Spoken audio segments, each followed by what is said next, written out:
Monsieur le Président de l'Assemblée générale des Nations unies, Monsieur le Secrétaire général des Nations unies, Mesdames et Messieurs les chefs d'État et de gouvernement, Mesdames et Messieurs les chefs de délégation, c'est pour moi un grand honneur et un réel plaisir de prendre la parole du haut de cette tribune pour faire entendre la voix de mon pays, la République démocratique du Congo, sur les principales questions qui préoccupent au plus haut point la communauté internationale actuellement. Monsieur le Président, les défis majeurs auxquels l'humanité fait face actuellement sont les suivants. La sécurité et la paix pour tous, la maîtrise des changements climatiques, la relance de l'économie mondiale après la Covid-19, la lutte contre la pauvreté et la promotion du bien-être collectif. Ces principaux défis sont complexes et intimement enchevêtrés. Conscient de cette réalité, je salue le choix judicieux et la pertinence du thème central de ces assises, à savoir un tournant décisif des solutions transformatrices face à des défis intriqués. À l'évidence, le relèvement de ces défis exige plus de concertation, plus de coopération et plus de solidarité entre les États et les nations. Le maintien de la paix et la sécurité internationale constituent le fondement et l'objectif primordial de la création de l'Organisation des Nations unies. Ni l'indifférence, ni l'immobilisme,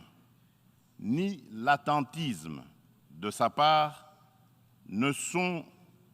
par conséquent admissibles face à toute menace contre la paix et la sécurité internationale. À ce jour, la question de la sécurité et de la paix internationale se cristallise autour de la lutte contre le terrorisme ainsi que l'extinction des foyers de tension en Europe et en Afrique. En effet, le terrorisme n'a épargné aucun continent. Après l'Asie, l'Europe occidentale, l'Amérique du Nord, il se métastase en Afrique, où il a allumé le feu à plusieurs endroits et notre continent en paye un lourd tribut. Au Sahel, à l'Est, à l'Ouest, au centre et au sud de ce continent, les terroristes tuent par des expéditions barbares des populations innocentes et déstabilisent des États au nom de l'intégrisme religieux. Certes, des progrès remarquables ont été accomplis au Moyen-Orient dans la lutte contre ce fléau qui a battu de l'aile. Cependant, ce fléau est loin de s'essouffler et encore moins d'être éradiqué de notre planète. C'est pourquoi la République démocratique du Congo, une des victimes africaines de ce terrorisme, est membre de la coalition globale contre l'État islamique, interpelle les Nations unies et les exhorte à s'impliquer activement dans la mise en œuvre des recommandations de cette coalition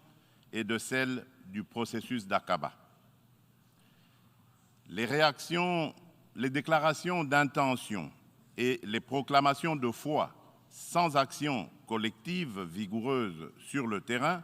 ne suffiront jamais pour éradiquer le terrorisme.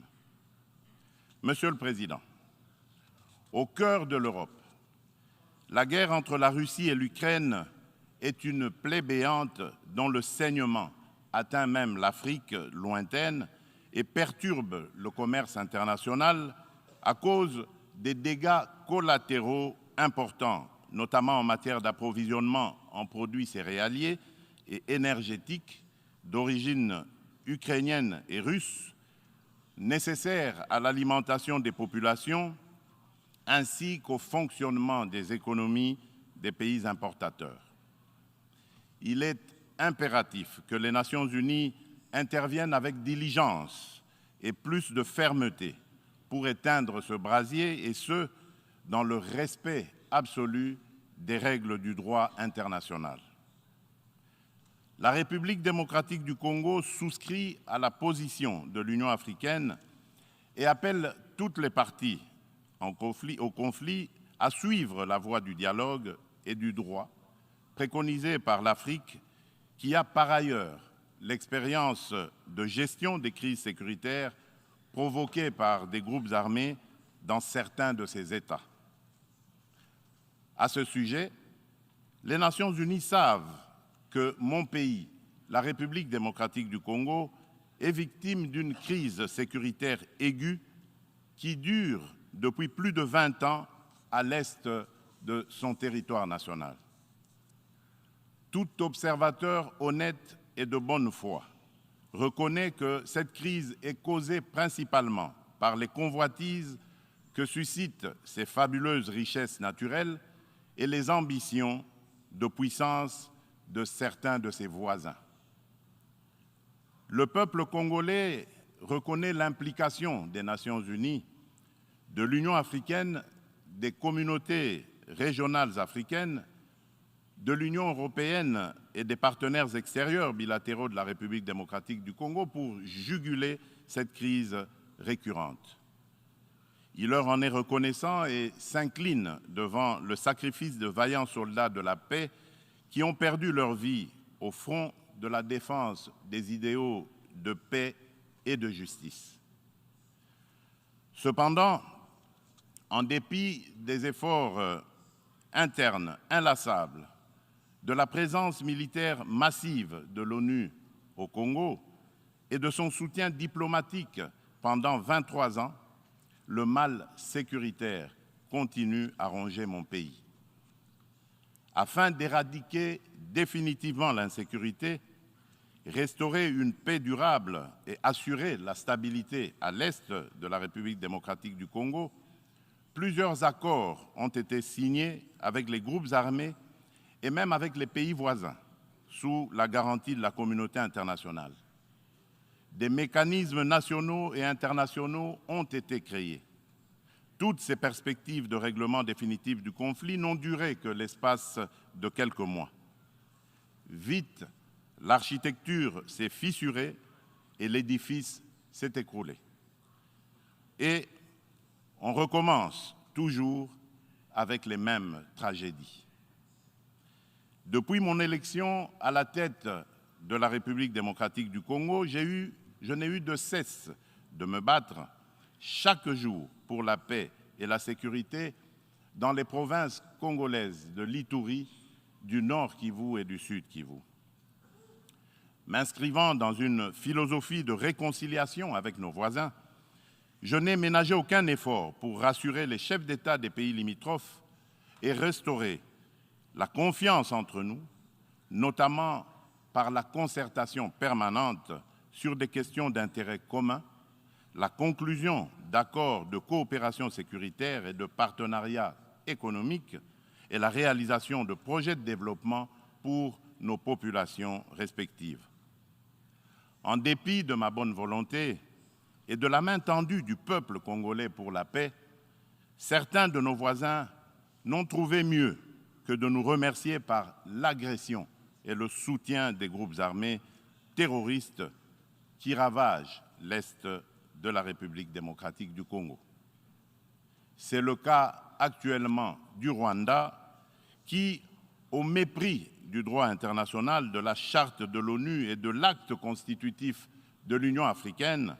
a une fois de plus non seulement agressé en mars dernier la République démocratique du Congo par des incursions directes de ses forces armées, les RDF, mais aussi occupe des localités de la province du Nord Kivu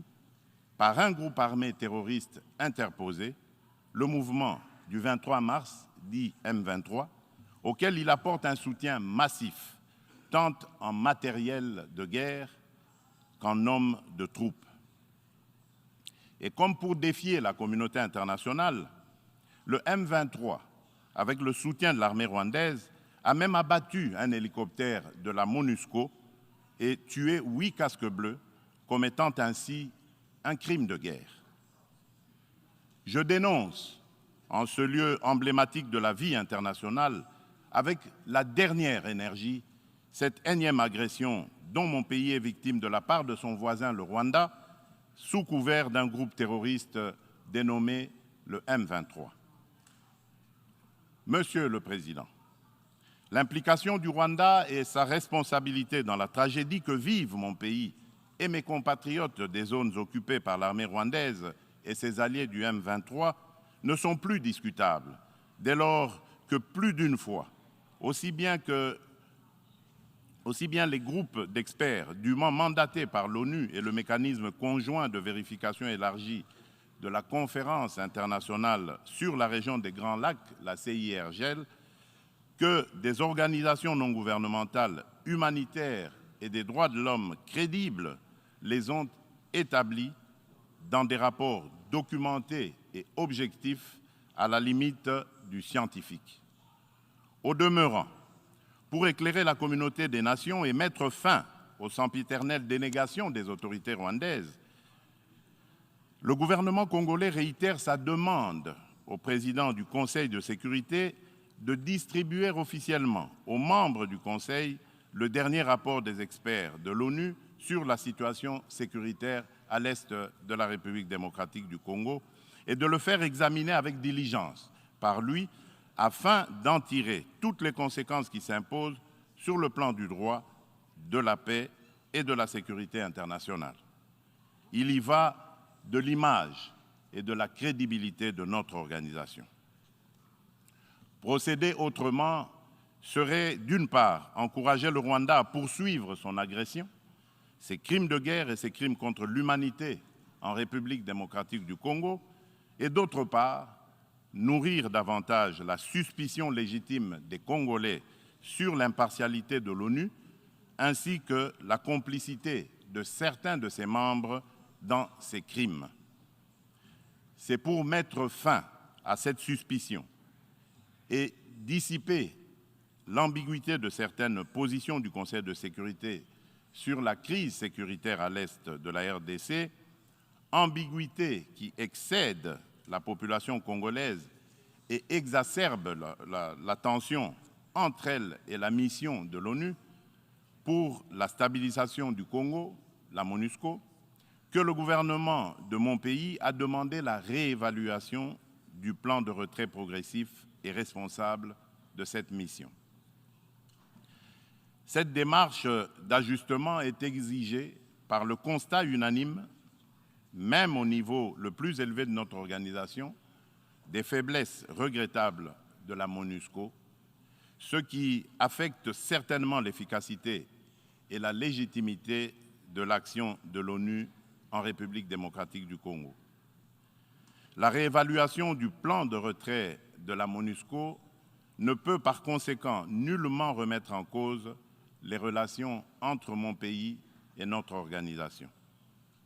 Quoi qu'il en soit,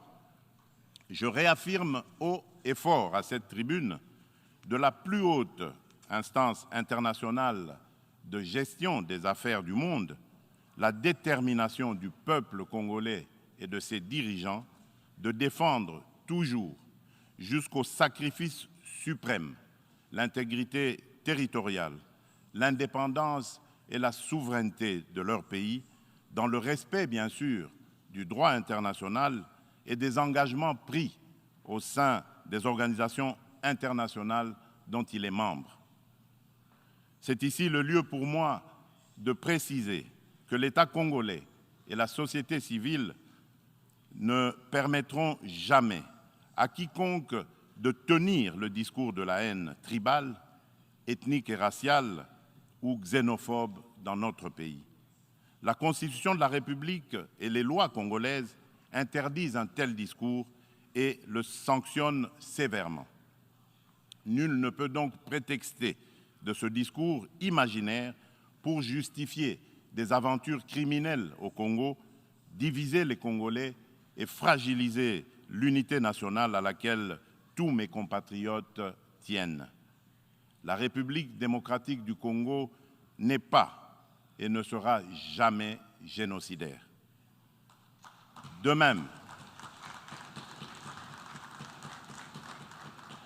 même, je soutiens que la prétendue collaboration que certains officiels congolais entretiendraient avec les opposants rwandais des forces démocratiques pour la libération du Rwanda, les FDLR, dont se servent les dirigeants rwandais pour justifier les agressions répétées de la RDC, est un alibi qui n'est corroboré par aucun fait avéré sur le terrain. En effet, les FDLR ont été décapités et réduits à néant par les forces armées de la République démocratique du Congo, les FARDC, en étroite collaboration avec l'armée rwandaise dans le cadre des opérations conjointes menées il y a quelques années. La République démocratique du Congo a en outre rapatrié plusieurs éléments des FDLR et leurs familles. Dès lors, les Congolais se demandent de quel FDLR parle-t-on? Quel est le mètre carré du territoire rwandais occupé par ces fantomatiques FDLR? À quel lieu précis du sol rwandais a-t-on jamais vu un jour un soldat congolais? Quoi qu'il en soit, la République démocratique du Congo reste disponible pour toute action répressive contre tout groupe armé qui tenterait de troubler la paix et la sécurité dans un pays voisin et dans la région des Grands Lacs. Monsieur le Président, le peuple congolais demande aux Nations unies, à l'Union africaine, aux communautés régionales africaines et aux partenaires de la République démocratique du Congo de ne plus se fier aux dénégations éhontées des autorités rwandaises et de contribuer plutôt au rétablissement de la sécurité, à la construction d'une paix durable et à la création de conditions nécessaires à une coopération fructueuse dans la région des Grands Lacs et pour le bien de tous. À cet effet, il est nécessaire de voir ceci. 1. Rendre effectif le retrait immédiat du M23 des localités occupées, le retour des déplacés congolais de ces localités à leur domicile et la cessation sans condition du soutien de l'armée rwandaise à ce groupe terroriste, selon l'esprit et la lettre de la feuille de route de Luanda, convenue entre la République démocratique du Congo et le Rwanda, ainsi que des déclarations successives du Conseil de sécurité de l'ONU, du Conseil de paix et de sécurité de l'Union africaine, de la Communauté d'Afrique de l'Est, la CAE, et de la Communauté pour le développement de l'Afrique australe, la SADC. 2. Multiplier les pressions sur le Rwanda et le M23, dont les dirigeants sont du reste sous sanction de l'ONU, et montrer plus de fermeté à leur égard pour qu'ils respectent les positions prises par les organisations internationales précitées. 3. Appuyer la poursuite du processus de paix de Nairobi, les discussions de Luanda entre la République démocratique du Congo et le Rwanda et le déploiement de la force régionale de l'Afrique de l'Est, dont le statut et les règles d'engagement viennent d'être signés le 8 septembre dernier à Kinshasa, successivement par le gouvernement congolais et le secrétariat général de la CAE, d'une part, et d'autre part, par les FARDC et le commandement de cette force régionale. 4. Encourager le président honoraire du Kenya, le président Uhuru Kenyatta, et le président de l'Angola, de la République d'Angola, João Lourenço, médiateur de la CAE et de l'Union africaine dans la crise sécuritaire en République démocratique du Congo, à poursuivre leurs bons offices.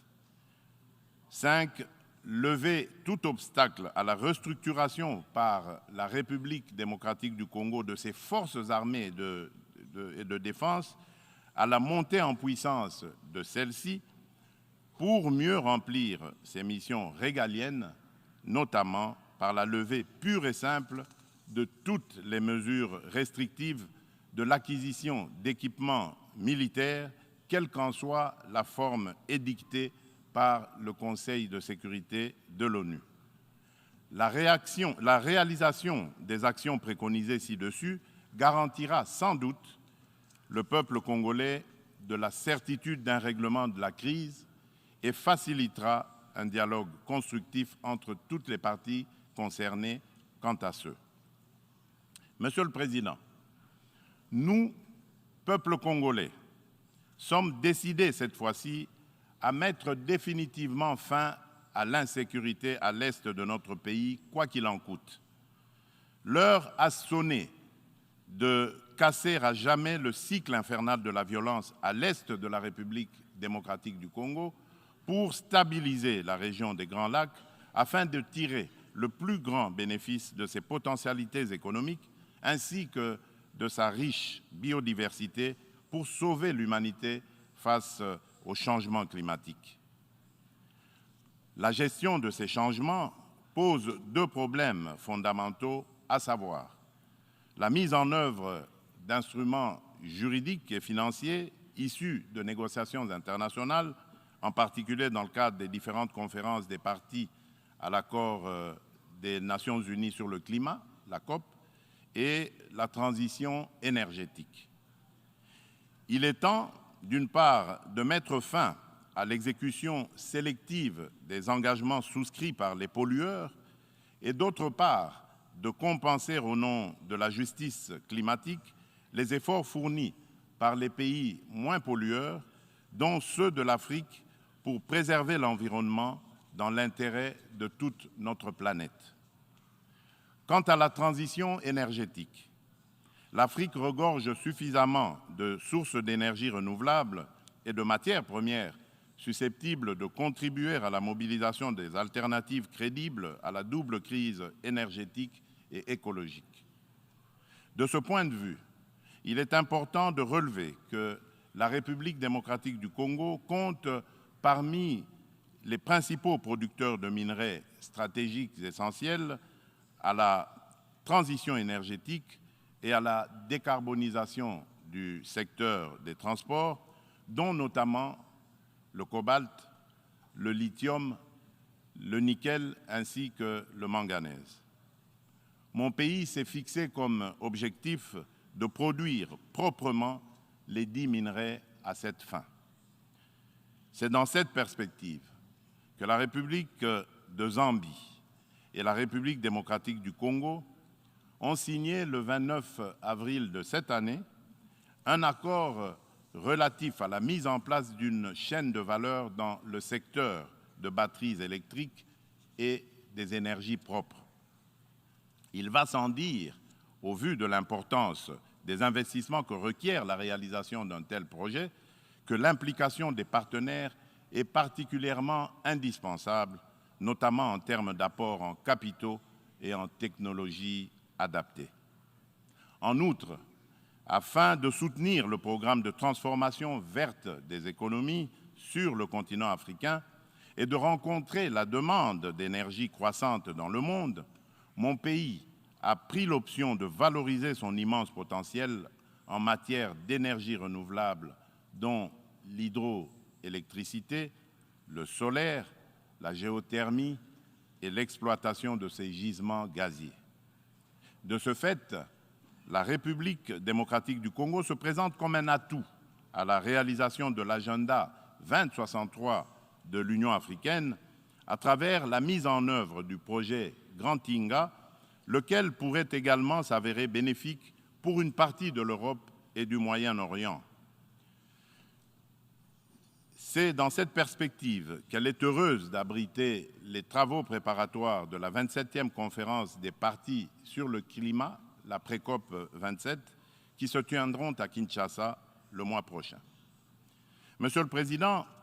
je saisis cette opportunité pour apporter de la lumière sur le volet environnemental de l'appel d'offres lancé le 28 juillet dernier par mon pays pour l'exploration de ces 27 blocs pétroliers et 3 blocs gaziers, appel qui semble faire inutilement polémique sur la place publique internationale. À ce sujet, il convient de rappeler qu'aucun instrument juridique international pertinent ratifié par la République démocratique du Congo ne lui interdit d'exploiter ses ressources naturelles pour cause de protection de l'environnement ou par crainte de l'aggravation du réchauffement de la planète. Ensuite, l'accord de Paris de 2015 reconnaît aux pays en voie de développement le droit d'émettre le CO2 pour le développement, mais en prenant des précautions pour le climat mondial à travers leur contribution déterminée à l'échelle nationale, la CDN.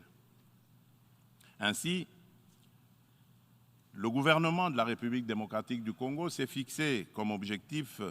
d'exploiter, dans le respect des normes environnementales, les ressources naturelles du pays et de les transformer localement pour leur donner de la valeur ajoutée et booster l'économie nationale, notamment par la création des richesses liquides et des emplois afin d'améliorer les conditions de vie des populations congolaises. Des stratégies et mesures adéquates ont été adoptées et prises pour éviter des impacts négatifs sur l'environnement. Elle prévoit, à l'instar d'autres pays d'Afrique et d'Europe qui ont relevé ce défi, l'exercice de contrôles gouvernementaux efficaces. Il est question pour la République démocratique du Congo d'atteindre ses objectifs économiques et sociaux en préservant ses forêts et en continuant de demeurer le pays solution pour la lutte contre le réchauffement climatique. Mon pays reste ouvert à la coopération avec tout partenaire disposé à l'aider à l'atteindre ses objectifs. Sur le plan économique, le pari à gagner est celui de donner les chances de redressement aux économies des pays affaiblis par les effets collatéraux des changements climatiques et du coronavirus, afin de promouvoir une croissance économique mondiale équilibrée et de stopper l'aggravation de la pauvreté dans les pays en développement. Nous ne pouvons pas relever ce défi sans des efforts internes de bonne gouvernance au niveau national, ni investissement productif des richesses, ni transfert réel des ressources financières suffisantes à ceux qui en ont besoin. C'est pourquoi la République démocratique du Congo plaide pour la concrétisation de la proposition de cession par les pays riches d'un pourcentage de leurs droits de tirage spéciaux, les DTS, au Fonds monétaire international, aux pays les moins nantis, faite par la conférence de Paris sur la relance des économies post-Covid-19 du mois de mai 2021 et appuyée par un engagement ferme du sommet du G20 d'octobre de la même année à Rome. En tout cas, toute facilité d'accès aux ressources additionnelles en faveur des pays éprouvés par les changements climatiques et la Covid-19 sera la bienvenue. De même, l'allègement du fardeau de la dette des pays à faible revenu devra demeurer une préoccupation permanente qu'il convient d'intégrer dans une approche globale de solidarité internationale. Pour sa part, en dépit de la conjoncture économique mondiale difficile par suite des effets pervers de la pandémie de Covid-19, la République démocratique du Congo a enregistré des progrès remarquables en termes de croissance économique. Le rythme de création de richesses s'est accéléré en 2021 grâce particulièrement au dynamisme du secteur minier dont la croissance de la production est passée de 1% en 2019 à 10,1% en 2021 par suite de la bonne tenue des cours du cuivre et du cobalt sur le marché international. Le taux d'inflation et celui de change du franc congolais sont restés relativement stables. Aussi, le Conseil d'administration du Fonds monétaire international a-t-il conclu favorablement la deuxième revue du programme soutenu par la facilité élargie de crédit. Le Fonds monétaire international a exprimé son satisfecit sur les politiques macroéconomiques prudentes adoptées par le gouvernement de la République démocratique du Congo. Nous poursuivrons inlassablement ces politiques et l'effort d'amélioration du climat des affaires en cours pour promouvoir les investissements privés et les activités économiques en général. Monsieur le Président, la solidarité et la justice dans les relations entre les nations ont toujours été des facteurs de paix et de sécurité mutuelle, car elles rapprochent les hommes et créent des liens d'interdépendance entre eux. À cet effet, la lutte contre la pauvreté et la promotion du bien-être collectif sont des digues puissantes contre les conflits sociaux et les tensions entre les peuples. C'est pourquoi la République démocratique du Congo se félicite de l'action collective menée par la communauté internationale contre la Covid-19 et salue l'initiative des États-Unis d'Amérique, New Feed the Future, pour financer l'agriculture afin de combattre la faim et l'insécurité alimentaire en Afrique par suite de la crise russo-ukrainienne et dont la République démocratique du Congo, mon pays, est parmi les pays africains bénéficiaires, pour ne citer que ces cas les plus actuels. Mon pays appelle à de telles actions et initiatives et non seulement contribue à résoudre les problèmes de survie au quotidien et à créer des emplois accessibles au plus grand nombre, mais aussi distribue des revenus et du pouvoir d'achat à la base. En revanche, au nom de la solidarité et de la justice internationale, nous nous posons des questions sur le maintien des sanctions contre le peuple du Zimbabwe, des sanctions qui, de plus, datent de l'époque du défunt président Robert Mugabe. Pourquoi notre organisation est-elle si silencieuse et si indifférente à cette injustice, à la limite du crime, contre un peuple innocent? En ma qualité de président en exercice de la Communauté pour le développement de l'Afrique australe, la SADC, je lance un appel pressant aux Nations unies de mettre tout en œuvre pour obtenir la levée immédiate des sanctions contre la République du Zimbabwe et son peuple.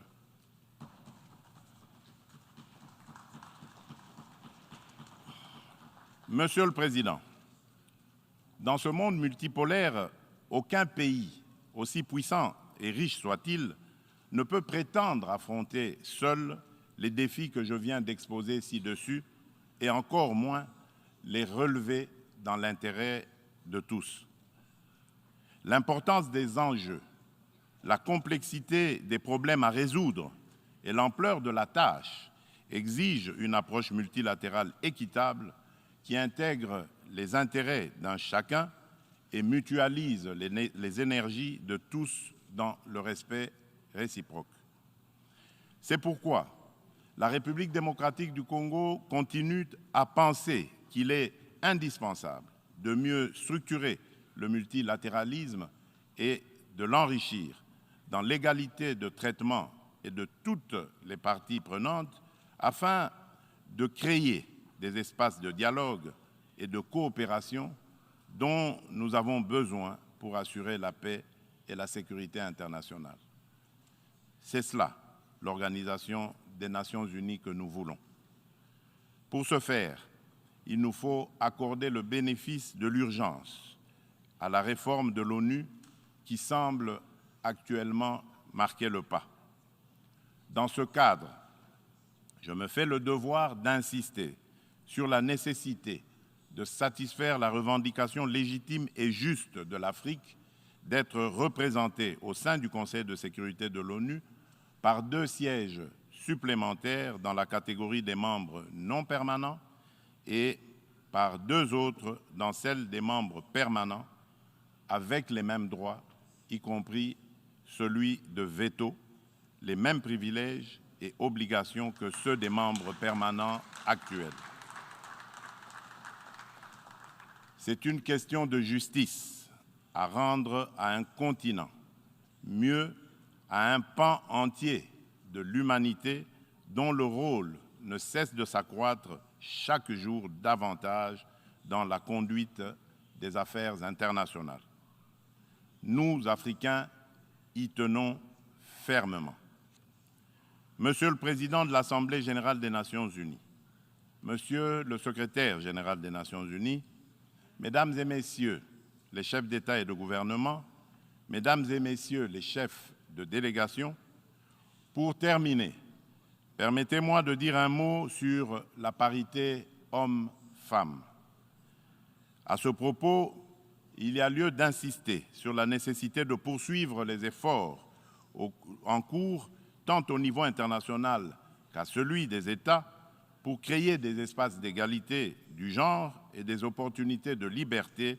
et d'action pour la femme. Pour ce faire, l'implication des hommes dans les politiques de promotion du genre s'avère nécessaire parce que d'une part, l'homme partage la vie avec la femme et d'autre part, depuis des temps immémoriaux, pour des raisons diverses, l'homme s'est forgé une prééminence sur la femme qui lui confère une influence déterminante sur le destin de cette dernière. Nous devons mettre un terme à cette situation de fait. C'est pourquoi, lors de mon mandat à la tête de l'Union africaine, j'ai initié une rencontre des chefs d'État et de gouvernement de l'organisation continentale sous le thème de Conférence des hommes sur la masculinité positive. De ce rendez-vous historique tenu à Kinshasa en 2021, il est sorti une déclaration de l'Union africaine contenant l'engagement des hommes, notamment celui des chefs d'État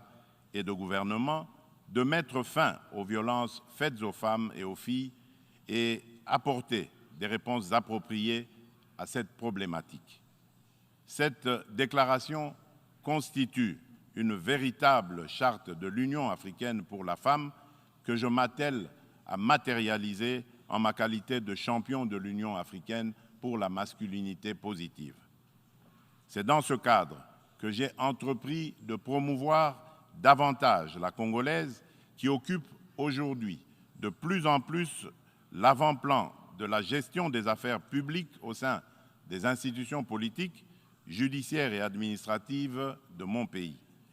Cette politique volontariste devra permettre dans l'avenir un changement radical, non seulement de perception de la femme et de son rôle dans la société, mais aussi dans la prise en charge par la femme elle-même de son destin. En effet, la parité n'est pas un cadeau fait à la femme, mais une responsabilité qu'elle doit assumer. Je souhaite plein succès aux travaux de la 77e session ordinaire de l'Assemblée générale. Je vous remercie.